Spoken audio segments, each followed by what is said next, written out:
এবার আসি আওয়ামী লীগের ভোট ব্যাংক কার দখলে যাবে। জরিপের সবচেয়ে রহস্যময় এবং কৌতূহল উদ্দীপক অংশ হলো আওয়ামী লীগের ভোট ব্যাংক। গণহত্যা, দলীয় প্রধানের পলায়ন এবং তীব্র জনরোষের পরও 10% তরুণ এখনও বলছেন তারা আওয়ামী লীগকেই ভোট দিবেন।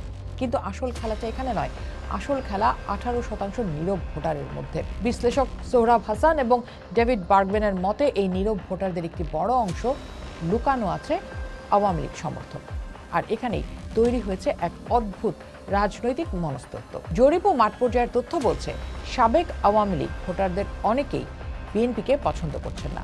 স্থানীয় পর্যায়ে বিএনপির হাতে মার খাওয়া বা প্রতিশোধের ভয়ে তারা জামায়াতকে কম খারাপ বা নিরাপদ বিকল্প হিসেবে বেছে নিতে পারেন। এমনকি আওয়ামী লীগের একাংশ মনে করতে পারে জামাত ক্ষমতায় এলে অন্তত এটি প্রমাণ হবে যে ধর্মভিত্তিক রাষ্ট্রের উত্থান ঠেকাতে আওয়ামী লীগই একমাত্র বাধা ছিল।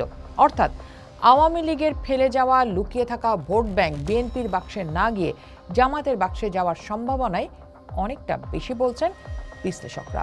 নারী ফ্যাক্টর, আগামী নির্বাচনে নারী ভোটাররা একটা বড় ফ্যাক্টর হতে যাচ্ছেন।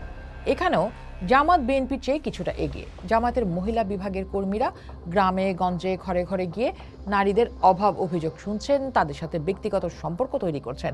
বিএনপি যখন বড় বড় জনসভা বা রোডম্যাপ নিয়ে ব্যস্ত, জামাত তখন ডোর টু ডোর ক্যাম্পেইনে মানুষের অন্দরমহলে ঢুকে পড়ছে।